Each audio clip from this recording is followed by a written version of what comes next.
Bienvenidos y welcome to the Biz Bruja podcast, where we're claiming our powerful intuition, our sacred medicina, embracing our magic and healing ancestral patterns, invoke powerful creations in our own well-being, our lives, familias, community, and our businesses.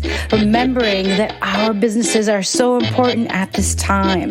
I'm the creatrix of this blogcast, the Biz Bruja herself, Vanessa Codorniu, a modern-day bruja, fourth-generation psychic medium, clinical hypnotist, energy healer, and soul biz mentor and coach.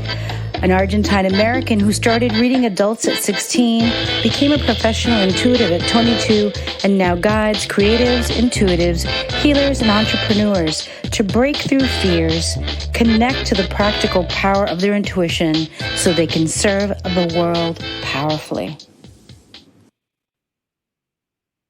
Hello, everyone. Bienvenidos. I am so excited to talk to someone that I admire, that I adore, that I love, who I've done her breath work, and it's brought me into deep healing. And I brought her into my community because I feel like she is this grounded, calm, powerful, passionate force for good, for healing, and for inspiration. So everyone, please welcome Chauna Bryant. Hi, Chauna. Hello. Thank you for having me. I'm so excited to be here with you. Chauna is someone that, and we're going to talk about this more as we go through this program, but she came in through one of my courses. We got to meet, and then I've observed her and interacted with her, and just we've been on this journey where I've seen her step up, speak out, and light the way for other future healers, while she's also coming into the world even more brightly, right, with your sacred work. And so I just can't wait for this conversation because there's so many levels to it. And so before we get into that, I want to talk or share her official bio. And so Chauna Bryant is a breathwork meditation facilitator, Pilates and gyrotonic instructor, and founder of Breath Liberation Society. She is dedicated to body and mind rejuvenation. With 15 years of experience, Chauna assists her clients in cultivating their mind, body, and breath alignment. She revolutionizes her multiple practices by integrating her multiple expertise into enriching client-specific experiences. Dedicated Pilates clients will cultivate stronger, leaner bodies while benefiting from breath activating energy work with her methods. Participants in private, group, and corporate breathwork meditation sessions benefit from her multifaceted experience and singular approach. When possible, Chauna offers virtual breathing circles at inclusive pricing, a sliding scale pay structure, and scholarships are available. You can catch her free guided breathwork meditations on YouTube, Insight Timer, and Instagram TV. Chauna, what brought you onto this world of wellness? Like, how did you get on? When did it click to you in your personal life or your career life? Like, this is for me, or this is what I need, or this is what's calling me. Oh, I love that question. So I think, goodness, the click is a separate story, but um, I've always been a talkative, um, really energetic person. So the idea of a desk job has never ever been on my dream list. That was never, even when I was a little kid, I never wanted to just be in a cubicle or an office, which is kind of unique because I very much work at my desk now, but I think in a different way, right? Yes, But totally. yeah, so I think it started to click for me. I I started teaching Pilates kind of on the side. I bartended, I sold lotion at Kiehl's for 6 years almost while I was building my Pilates clientele. And then once I had enough Pilates business, which it took a while, once I had enough Pilates business, I took the leap and I went full time Pilates, and that's been amazing. And I think some of the bigger moments for me where I just feel really proud to be a Pilates instructor. And I think that's probably the side where I consider myself in wellness, right? As a movement instructor, I think it's hard to, especially Pilates, I think it's hard to separate yourself from the wellness industry in that way. But I have my clients, a lot of them have been with me for 10 or 12 years. I think the most of them have been with me for about 7, and they're an aging population. So my most rewarding moments are my clients who go hiking with their friends somewhere fun, and they report back, they're like, everybody was holding on to canes and I was hopping on rocks. And that's so cool to be able to help people create a more sustainable and enjoyable quality of life in their later years. I think it's been really rewarding to watch that, to watch them go to the beach and then brag later that they just hopped up off the sand and ran in the ocean, and everybody else was like, knees to hands, and all of that has to do with Pilates. And I think also just their commitment to staying active. Yeah, but I think the click for me, oh man, I've had a couple breathwork moments, and I tell the people in my course this, that some days you're gonna feel like, there's like lightning shooting out of your palms, and the room is electric and you can see light, and it's this really powerful experience. And some days you're gonna spend the entire session staring at like a candle, praying that you're able to separate yourself from the space and hold the space. And both are of value, and both gain so much. Both are of value, both give you a great experience in holding space. But I've had a couple moments. I led a fire circle back when we could still meet in person. I led a fire circle, and after that we did breath work, and I think that was one of the most electric moments I've ever experienced in breath work. It was just the room, it felt like everybody was levitating off the floor. It was just such a powerful experience. It was so beautiful for me to witness. I'd never led a fire circle, and I knew I wanted to lead one, so I actually just invited all of my friends to it. I didn't advertise it at all. I just, every one of my friends who'd ever said, maybe I'll do breath work, I was like, oh, do you want to come to this? I invited my sister. I've never invited her to anything. I like, we're actually close, but she's not as spiritual as I am. Like I had never invited her to any of that. Invited her. Like I was like, everyone's welcome. And it was really beautiful. So I think that would have been my moment where I was like, yeah, I'm supposed to be here. Like this is where this is where I am magic. This is where I'm helping others. I love that. And I love that quote. What you said, this is where I am magic. Do Yeah. you feel that it's important? I mean, you must because this is what you're doing, but I do want to ask, do you feel it's important for all of us to feel like, or to endeavor to find places and spaces and ways of being where we say to ourselves in some way, shape, or form, this is where I am magic? Yeah, of course. Like what an amazing glowy world. And what I'll preference in saying is that I don't always feel like I'm magic in breath work, right? When I'm trying to design a Canva document, when I don't have a design bone in my body, right? Like that doesn't feel magical, but it's all kind of these necessary foundational things in order to show up and be who I want to be. So yes, I think we should all find spaces where we feel like we're magical, and I think we should all be very understanding of the idea that that can't be 100% life I love that, perspective. Shauna. I love that because I saw so many people in the last 2 years during the pandemic, right? Be like, oh my God, I'm a healer, I'm an intuitive, I'm a psychic, I'm a reader, I'm a this, I'm a that, which yes, you are. And por favor, like keep going, right? At the same time, like the minute like the Canva came up, or it got hard, or they were like, it should be flowing all the time, right? But we're also souls and human bodies Yeah.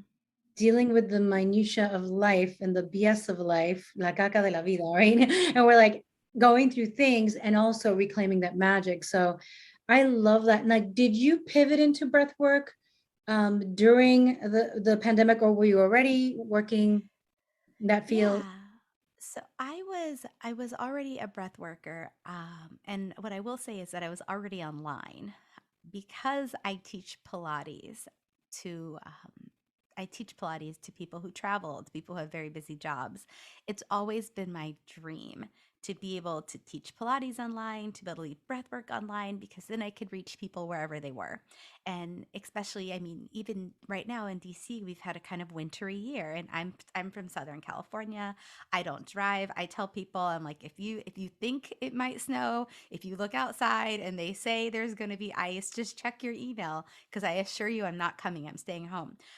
So I was already online, and also because a lot of my friends are in California. And so when I started leading breathwork, and I'll explain how those two kind of came together, but when I started leading breathwork, I really wanted to be able to invite my friends who weren't within driving distance to join my group. So I was already online, which I think was actually a gift. But to answer more of your question, I think about how breathwork and Pilates came to be. So Pilates, the style of Pilates that I trained in, you cue the breath. So in a 55-minute session, I talk the entire time, and it's inhale, lift your head, exhale, relax your head, inhale, squeeze your knees into your chest, exhale, stick them up to the ceiling. So at most, every 4 or 5 words is inhale or exhale. At the least, it's every other word. So I was really comfortable explaining breathing to people. I was really familiar with what the breath can do to the body in terms of movement, in terms of how to propel the movement. And also, I was really familiar with it in terms of focus, because I think asking people to return to their breath was a really nice invitation to kind of invite them to also feel their body, to connect with their body, to be able to connect their breath and their movement, I think is a really beautiful part of Pilates. So I was very familiar with breathing, and I kept seeing breath work on schedules. So I'm from, like I said, I'm from Los Angeles. I have friends in New York. I live in Washington, D.C. So anytime I go anywhere, it's almost usually Los Angeles or New York. And because of my fitness background, I was always just going to new classes and like, oh, you can swing from a ceiling and do all this stuff. So I'd always go whenever I was home. And when I started to go to New York, when I started to go to LA, I kept seeing breath work on the schedules. And I was like, okay, what is breath work? And I think I Googled it. I found like a podcast where somebody mentioned one teacher, and I was like, great, that's what I'll do then. I will learn breath work from this one teacher. And I found that one teacher, and I did a little bit more research, and I found a lot of trainings that were, I would assume, perspective, or I guess hindsight is very interesting in this. I would assume they were very solid and amazing trainings. But for me, just dipping my toe in the water, I was like, oh, I can do it in 7 days rather than 800 hours. I'd already done an 800-hour Pilates training. I was like, I don't want to spend 3 years on something that I don't even know if I'll like. So I was like, obviously, I'm just going to go do this. So I found a training, and I really thought at the time that breath work had to do with like lung capacity, especially because I'm a Pilates instructor. So I was like, oh, I'm going to teach people to use their lungs more. I'm going to teach them to use more of their lungs, which, I mean, understanding science, I actually don't know why I thought that originally, but that's what I thought. I was like, I'm going to teach them to not hold their breath. So it was quite a big experience for me when I got to training and started actually doing the real breath work. But yeah, that's how they kind of came together for me. And I have some of my Pilates clients that are interested in breath work. Most of them aren't. Most of them are just sticking to Pilates, and that's fine. I've been running, kind of 2, 3-ish businesses for the last 2 years, and that's been a lot, but I'm finding some balance in it. I'm taking some cues from you, Vanessa, and trying to slow down a little bit, and it's been very rewarding. It's been amazing. I love it. And I love that you were already online. And I love how you were so transparent about, yeah, I want to do the 7 day because I've already done some training and I don't know if I'm really going to like it. And I think it's Yeah. important because sometimes we get in over our heads with something that's like a 3-year commitment. And we're like, I don't want to do Ayurveda, right? Like people get really excited, right, with the idea of it. So thank you for that. And wow, a couple of different businesses at a time. I wanted to talk about, so breath work, I encountered it like, I don't know, 26, 27 years ago. I was taking acting class in New York, and I think it was the Lynette Sheldon Actors Studio or something like that. And she used to do breath work for us to release any emotional blockages so we could be more energetically fluid and be able to perform better. Yeah, and it wasn't known really back then. It wasn't really cool. But I'll say I did a lot of healing and acting class. And after I got out of acting class, that wasn't the path for me, but I kept saying everybody should have acting training. I mean, the arts are really crucial. And I'm so glad that it's morphed. There have been different types of breath work. What kind of breath work are you doing currently?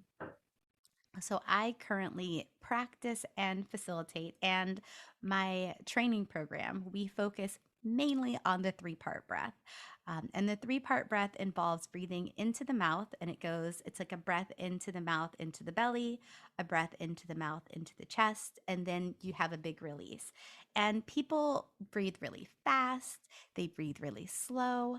I always say just find a pattern, find a rhythm. I know a lot of people have a tough time breathing through their mouth. And while there isn't a lot of science around this, I will admit that. What I find is that breathing through the mouth is just different enough from my average everyday activity that my brain has to focus on it. And my brain focusing on something is the real treat of breath work, specifically because the brain has something to do and it lets us get more into our bodies.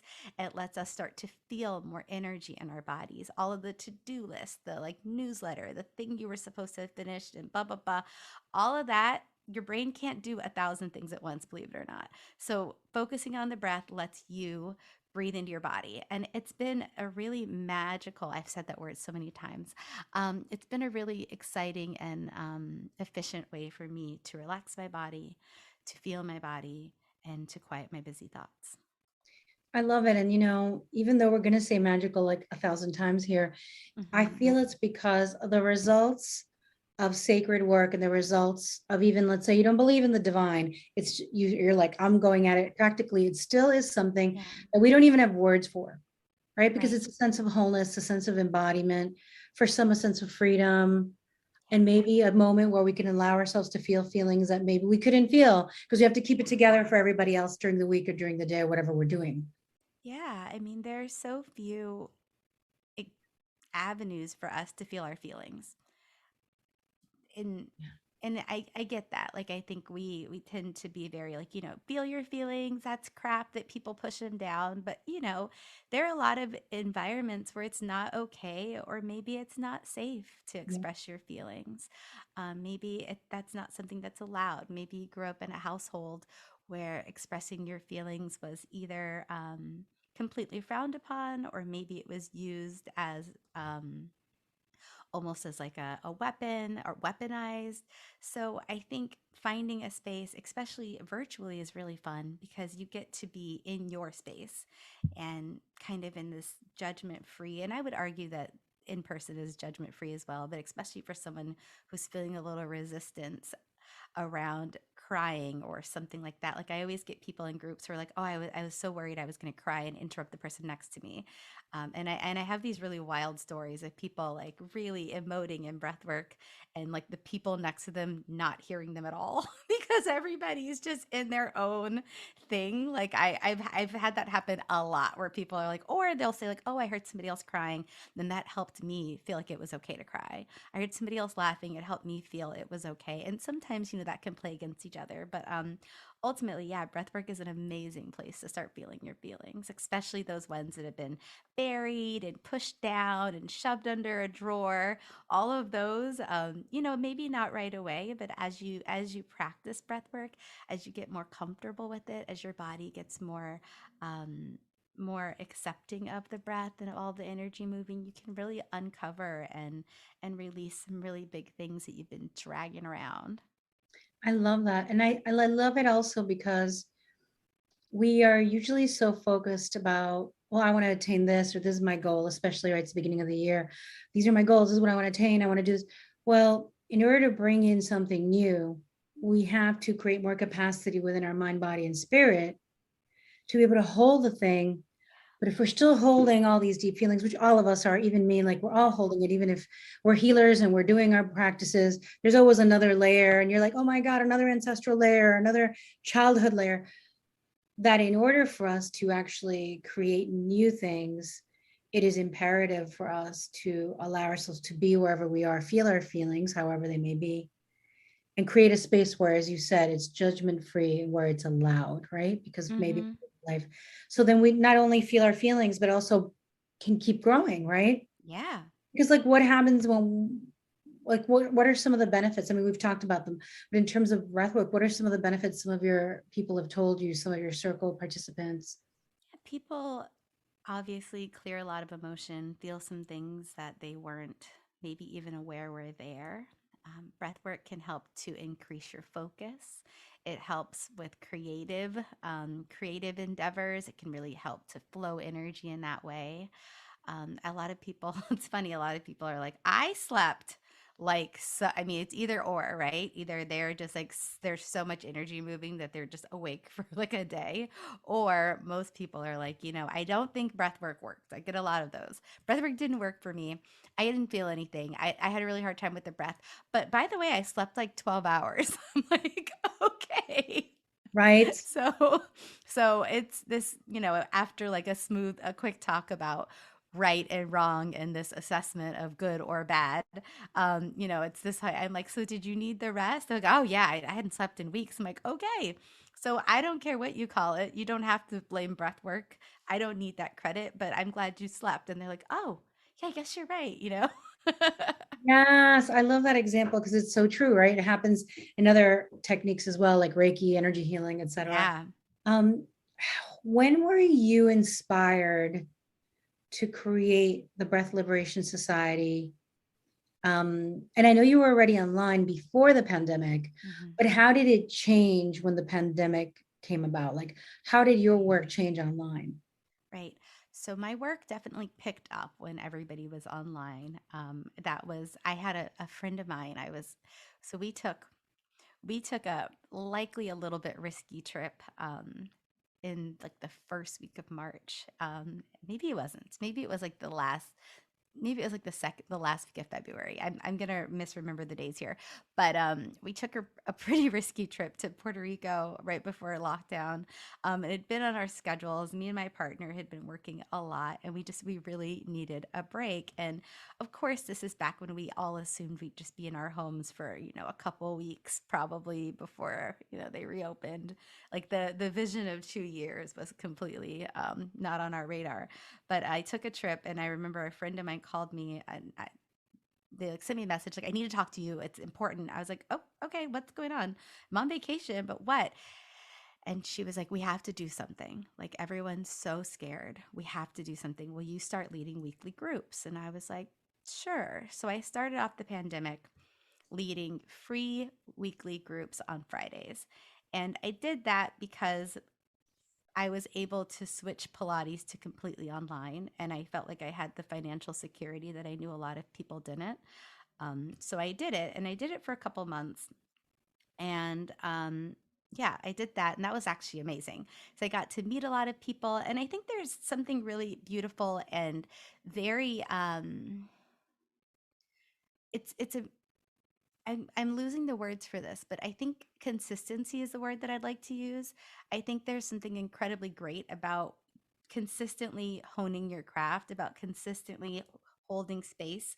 If you're lucky enough to get people who will show up also, and kind of being able to be an energy worker with the same crowd for weeks at a time can be a really great way to harness to mold your intuition, to start to trust yourself a little bit more, to start to really just build a lot of that knowledge and that experience. So it was a great thing for me to do.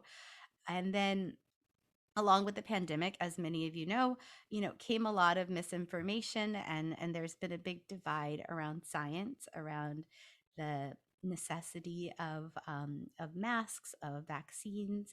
And one of the leaders in my breathwork community became very outspoken for those beliefs.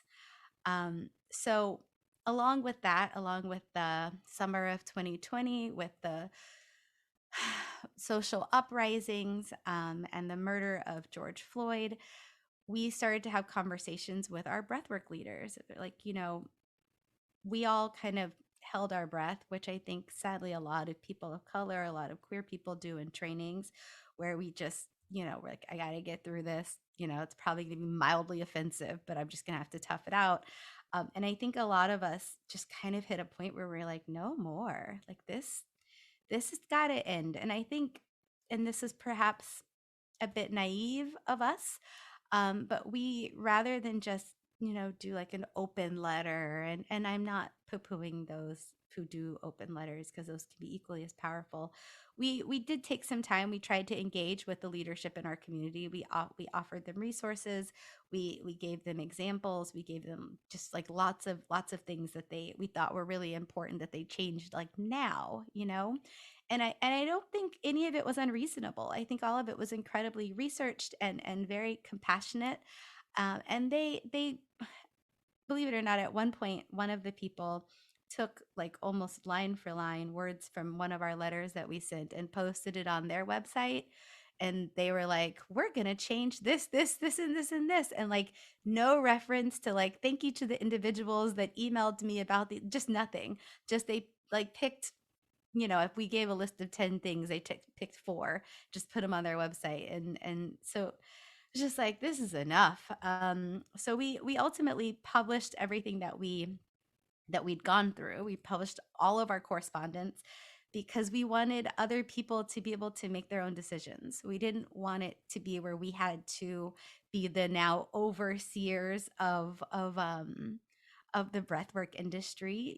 We were all still living through a pandemic, still living through a social revolution. I think during that group, the 6 people that were in the group, like 2 people moved cross country, another had major surgery. Like we all had a lot going on. So we were very happy to just be like, here's all the stuff. Read it, make your own decision. We're out of this now, And so what happened with that is that through it, I was like, okay, we can't just close that door. Like our goal is to get more diverse people in the breathwork world. So what's their path? We can't, what's their path? And I started looking around at other trainings. We're looking for breathwork trainings that featured people of color. That's actually how I found you and Reiki. I just was like, I feel like there's something really wonderful when you can see yourself reflected from the front of the room.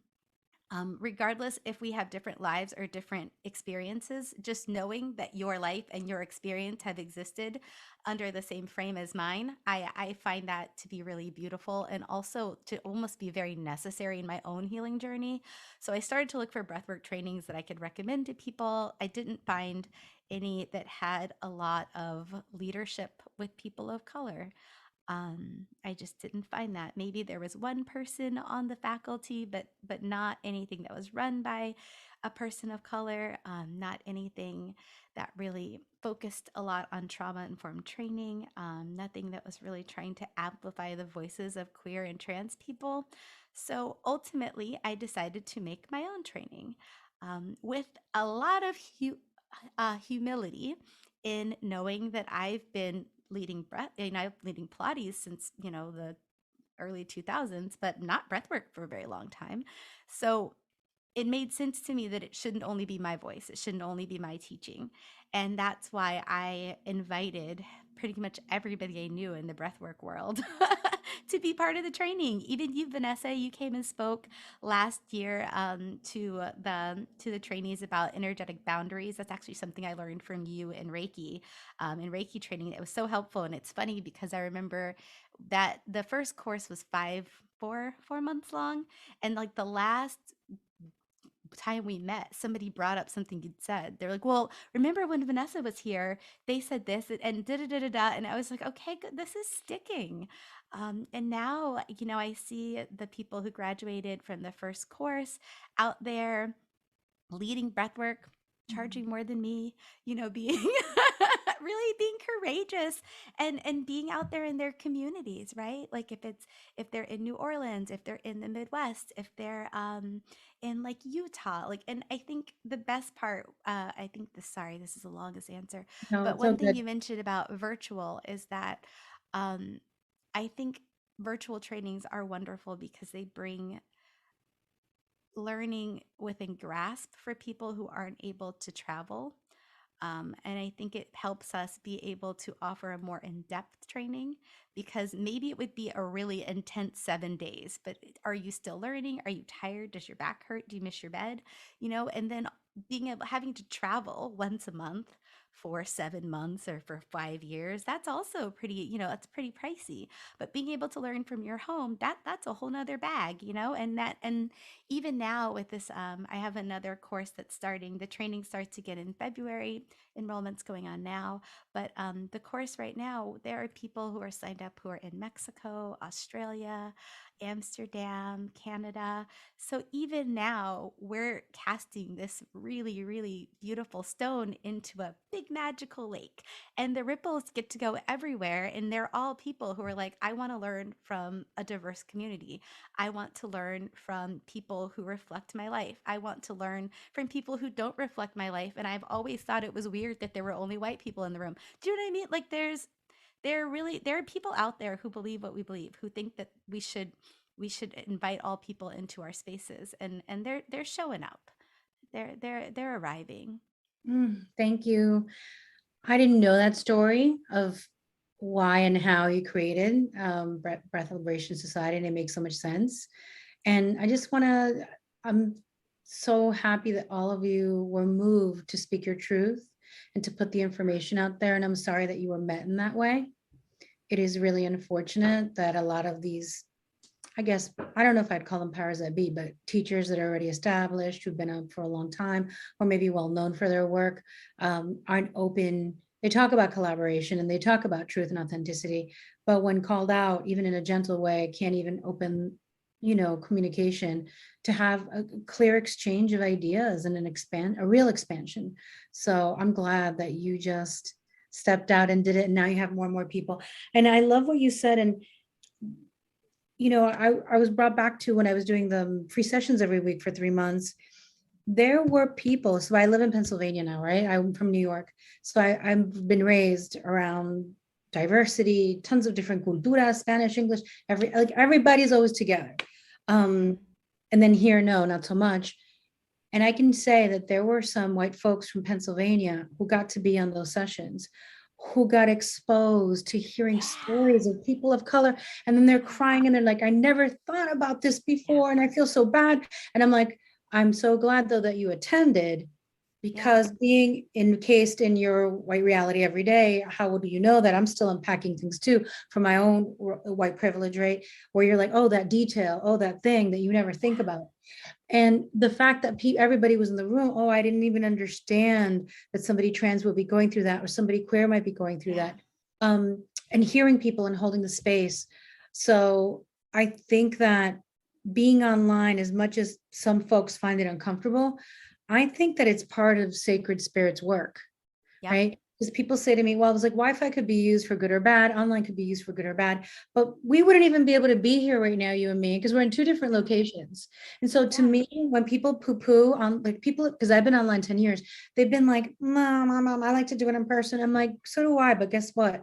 I want to talk to people in Mexico, people in Australia who have to watch the recording sometimes, or people in Canada, whoever it is, or people in Chicago or DC, California, Latin America, when I do something in Spanish or not, I want to expand that. And so I love what you just shared. So what has it been like creating this program for you?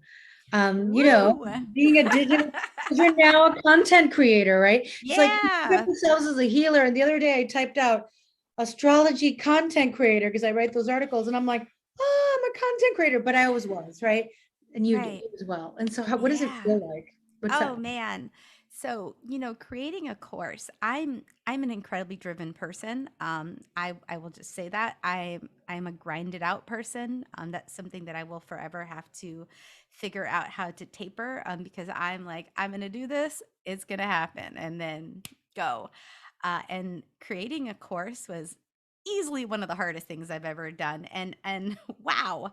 I think what I learned pretty quickly is that the way I communicate is not the way everyone communicates. Easy lessons. People receive information in different ways. People, just like in terms of I had to get very organized. Like, I think I started it off like just kind of like a group. and immediately I had to get way more organized. And I'm actually excited about this next course because I feel like I had a whole document of like things Shauna learned that just got incredibly long.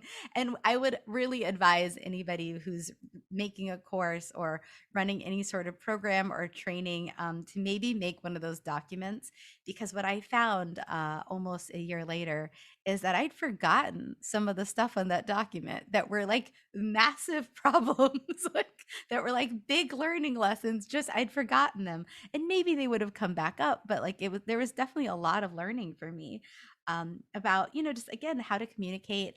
I learned that people definitely need breaks. I admit that jokingly, but I really hadn't. I was like 4 hours. It's fine. We'll go straight through. But like for heavier, you people need breaks. Well, you know me, like I can talk through anything. And that's why when Hmm. I do my longer trainings, I'm like, look, we're gonna break here, here, and there Yep. about.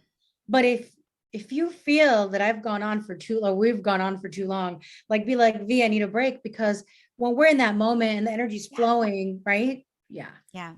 I Yeah, I love also learned that I talk quickly and I want to just fly through information, and I learned that that's not the pace of most people.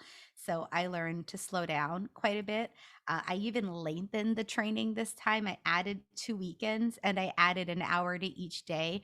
One for breaks, but two because I wanted to just like I have my to-do list. I've got my slides. Let's go. And people wanted to like be humans and have questions and like talk to each other. And it never, I don't know. I've participated in a lot of online courses.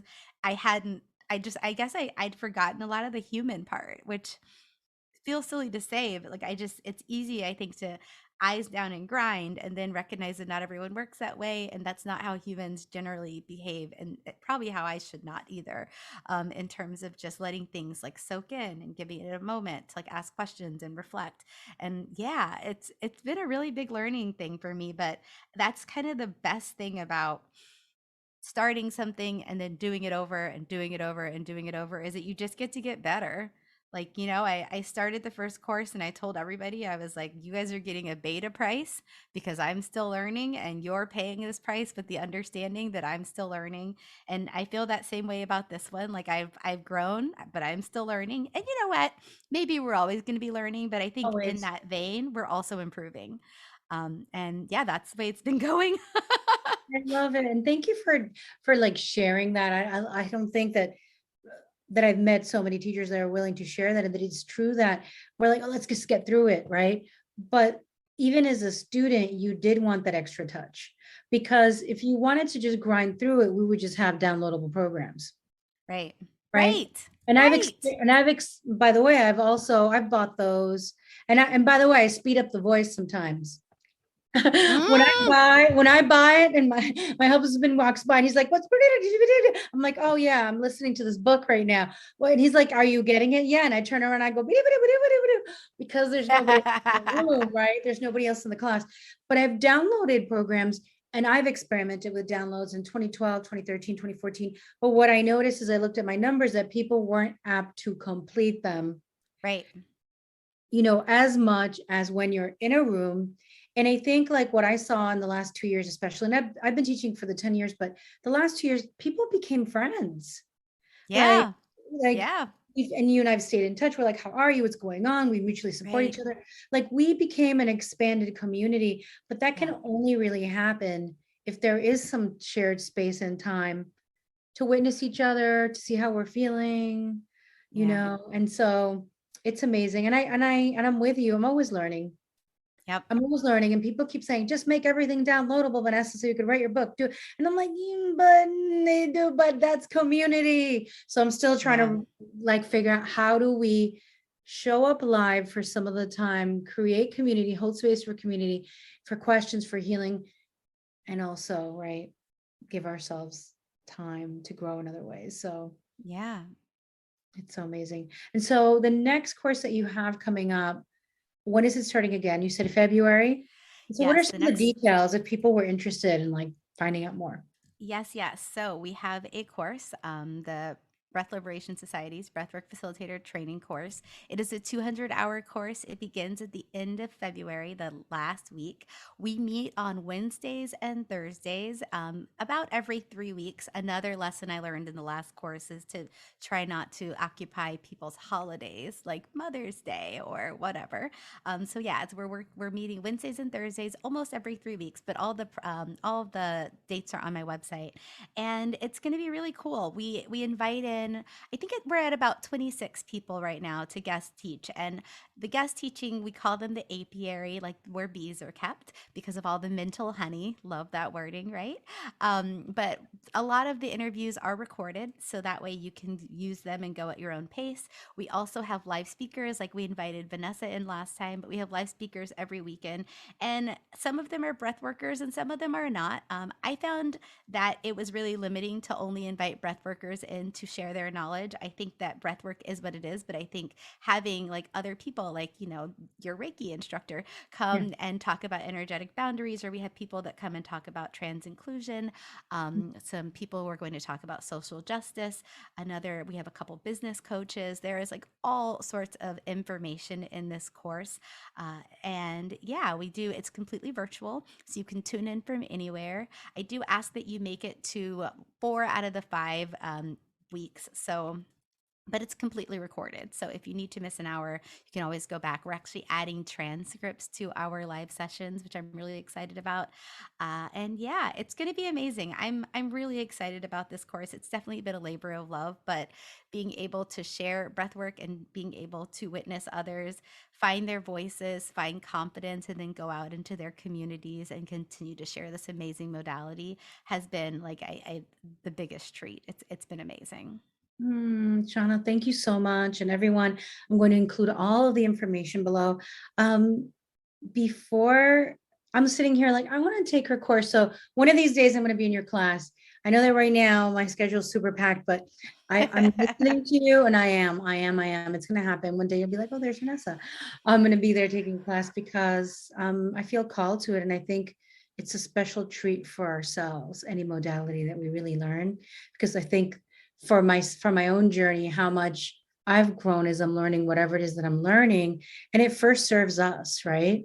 Because Yeah. we can only take people as far as we've been in that way. And so we continue growing. Something that you and I totally agree on is making work accessible, right? Hmm. And highlighting healers of color, Latinx, LGBTQ. Am I missing one? I don't know if it's IA plus. IA plus, right? So I'm still learning. Um, we know it's happening now in the last few years. What do you think changed? Do you think anything changed? I mean, we know that it's important for everybody to be seen, but what are because I know that we both are like very pro this, Yeah.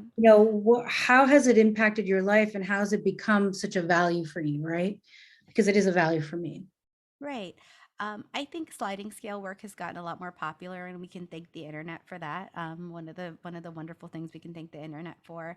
I think people are starting to understand that holding space for only people of a certain financial decree is really limiting, and couldn't possibly be considered healing work when it's so narrow, and it's so limited.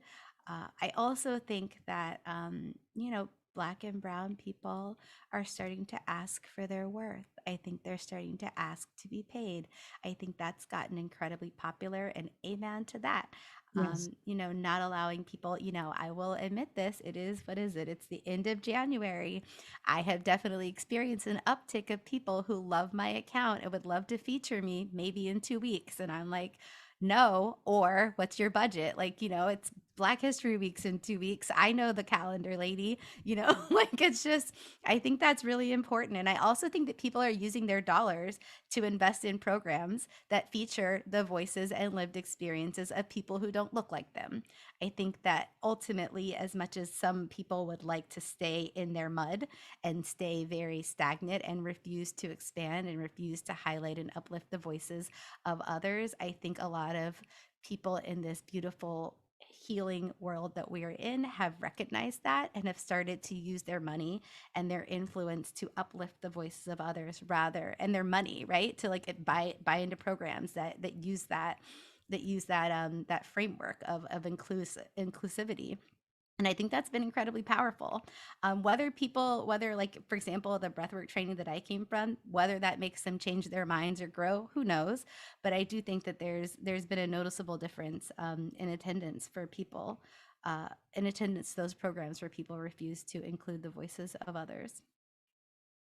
Thank you. And I'm so glad that we are moving forward with this and that we're Yeah. seeing more diversity, because everyone's always been there, right? And in different indigenous societies, we've seen, I mean, this is where a lot of the magic in the indigenous ways come from, is people of color. And we know the story of how it's been taken away and recommodified and then resold. And I think that we're in the middle of a revolution, Yeah. you know? So Yeah. I'm excited to be here with you. Anything else on your heart that you would like to share that maybe we didn't talk about? No, this has been such an amazing conversation. I love our talks. I get so much out of them. Yeah, I really don't. I don't. Um, it- Definitely DM me or email me, friends who are listening, if you have any questions about the training program. I joke that I don't always read my DMs, but I definitely do when course signups are happening. So this is your opportunity to. Yes, everyone, please, please, please. And I'll be very honest. I reached out to Shauna. I mean, we connect all the time. We're like, how are you? Good to see you. I'd recently been away. She's like, good to see you, enjoying. And we've talked about the overwork part, the whole thing, and the courses Yeah. online. And I just wanted to share Shauna even from like months and months ago, but I wanted to share her too, because I want to give everybody who's listening an opportunity, if you feel called to find out more about her and her work and the Breath Liberation Society, to reach out to her, because it's starting soon. Yep. And I know that, as we were saying earlier, that this can shift your life and maybe call you into supporting others, the shifting of others people's lives. So Absolutely. That's something I didn't mention. Two dates. One is that next week on the 27th, there's an info plus breath session. It's only $8. You can join. We talk about the course, and then we do about 30 minutes of breath work. So it's a fun way to kind of learn about breath work, learn about the course if you're interested. And then also, enrollment ends on January 30th. So there is a little bit of time, but not a lot of time. If you'd like to join us this spring, then you know where to find us. We're also going to lead some other instructional things, summits over the year. So if not this spring, then maybe I'll get to see you all soon. thank you, Shauna. Gracias. Thank you, everyone. I'm so excited that we had this conversation. Please let us know what you think, what you feel. Follow Shauna, DM her, PM her, do whatever needs to be done to All get the stuff. info and to get the goods, because she is really, just as you've already felt through this conversation, she's the real thing. She's grounded, she's flowing, and she's a truth speaker and someone who's making big changes. So thank you, Shauna. Thank you, everyone. Thanks.